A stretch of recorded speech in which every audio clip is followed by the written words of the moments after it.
समाज में लूज़र शब्द को गंदा माना गया है। अर्थात स्वयं के लिए हर कोई विनर शब्द सुनना चाहता है, विजेता शब्द सुनना चाहता है, लूज़र नहीं।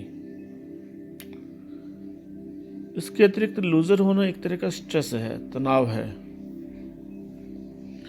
और विशेषतया जब विनर होने पर, कुछ चीज़ विजित करने पर प्राप्ति ना हो रही हो और लूज़ करने पर स्ट्रेस पैदा हो रहा हो,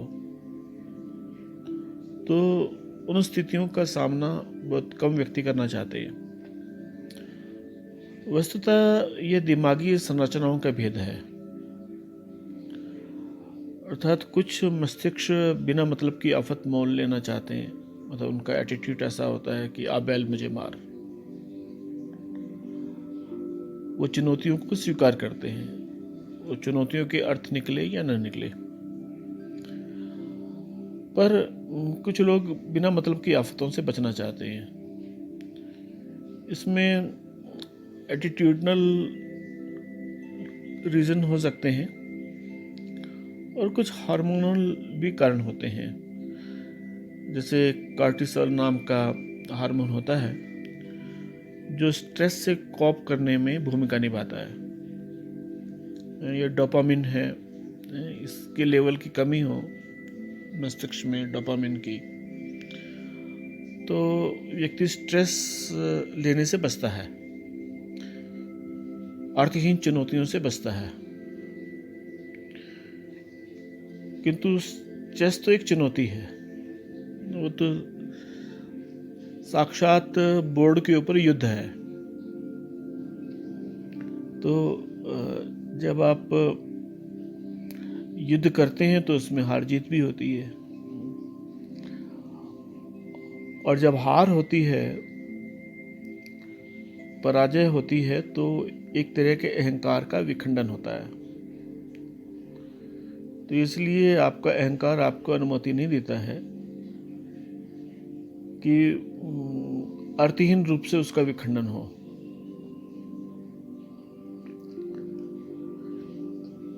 मतलब यह है कि जब कोई दूसरा होता है, दूसरा मतलब जो आपके रक्त से संबंधित नहीं है, पत्नी है, बच्चे हैं, या आपका छोटा बड़ा भाई है, बहन है, उससे हारते हैं तो उतना अहंकार विखंडित नहीं होता है। किंतु जब दूसरा है, जिसे आप दूसरा मानते हैं, उससे जब भी आप हारेंगे आपके अहंकार का विखंडन होगा। ये तो हार जीत सब विचारों की चीज़ें हैं। हार को, जीत को गंभीरता से लेना, ये सब वैचारिक तल पर ही होता है। फिर यूं विचारे तो सब कुछ विचार ही तो है। मतलब आप हार को इजी ले पाए, पराजय होने पर आप इजी रहें, इसके लिए भी पर्याप्त चिंतन की, आत्मविश्लेषण की आवश्यकता रहती है। तो उतना आत्मविश्लेषण का झंझट कौन मोल ले कि हमें ये जीत को भी इजी लेना है, हार को भी इजी लेना है। तो इस झंझट में भी कम ही लोग पढ़ना चाहते हैं। तो एक तो ये झंझट है, चेस में ये झंझट है कि हार गए। वो बिना मतलब के झंझट से व्यक्ति बचना चाहता है। दूसरा, 32 मोहरों के जो हजारों पैटर्न बनते हैं, उनके प्रति सचेतता रहना अपने आप में एक तनाव है। मतलब एक बहुत बड़ी दिमागी कसरत है। और यदि प्रतिद्वंद्विता सशक्त हो, मतलब जितनी मजबूत प्रतिद्वंद्विता होगी, एकाग्रता की और परिणामों की सुदूर गणना की अपेक्षा उतनी ही ज़्यादा हो जाती है। परिणामों की सुदूर गणना के विषय में तो ये तक कहा जाता है कि जो माहिर खिलाड़ी हैं, कुशल क्रीड़क हैं, अच्छे खेलने वाले हैं, वो 20-25 चालों तक के परिणाम पहले ही सोच लेते हैं। मतलब 20 चाल के बाद क्या होगा वो यहाँ तक सोचते हैं। मतलब यहाँ तक सोचना अपने आप में कितना एक स्ट्रेस का कार्यक्रम है।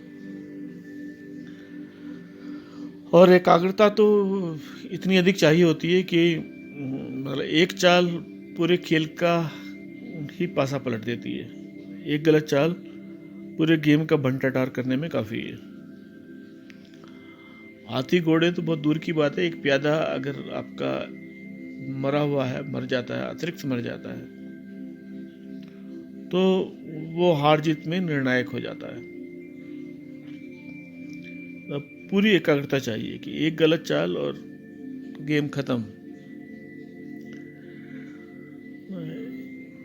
परिणामों पर पैनी नज़र चाहिए और पूरी एकाग्रता चाहिए। गणित में भी संभवतः इन दोनों चीज़ों की जरूरत पड़ती है, इसलिए कम छात्र ही, खासकर जब ऑप्शन हो, जैसे 10वीं 12वीं के बाद कम ही लोग गणित विषय को चुनते हैं। पहले तो इसलिए चुनना पड़ता है कि उनके पास कोई विकल्प नहीं होता है। गणित में भी एकाग्रता की और परिणाम उन्मुखी रहता है, थोड़ी सी भी गलती नहीं होनी चाहिए। तो इस प्रकार से एक शतरंज एक प्रकार का तनाव है। तो अनावश्यक तनाव को कम ही लोग लेना चाहते हैं। अनावश्यक एकाग्रता स्वयं में तनाव है।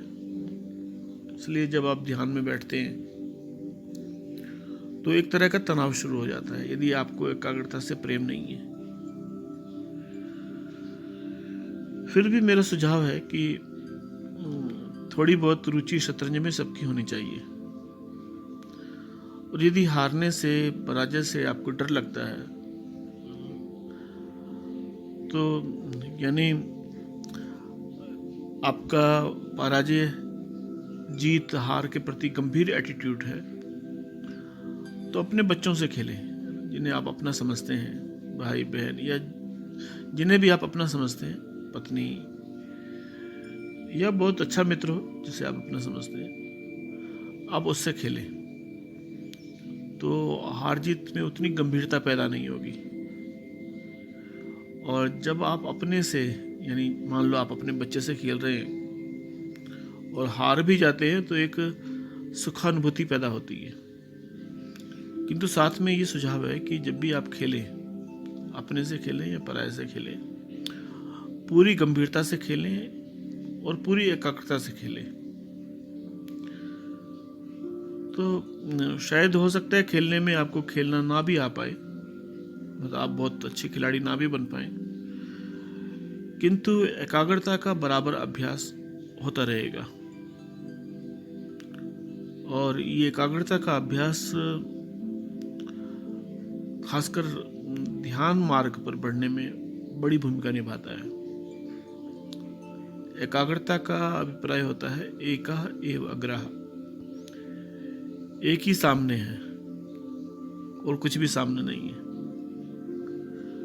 तो हो सकता है किसी दिन एकाग्रता बढ़ते बढ़ते वो परमात्मा ही सामने आकर खड़ा हो जाए और सब चीजें विलीन हो जाए। आज इतना ही, धन्यवाद।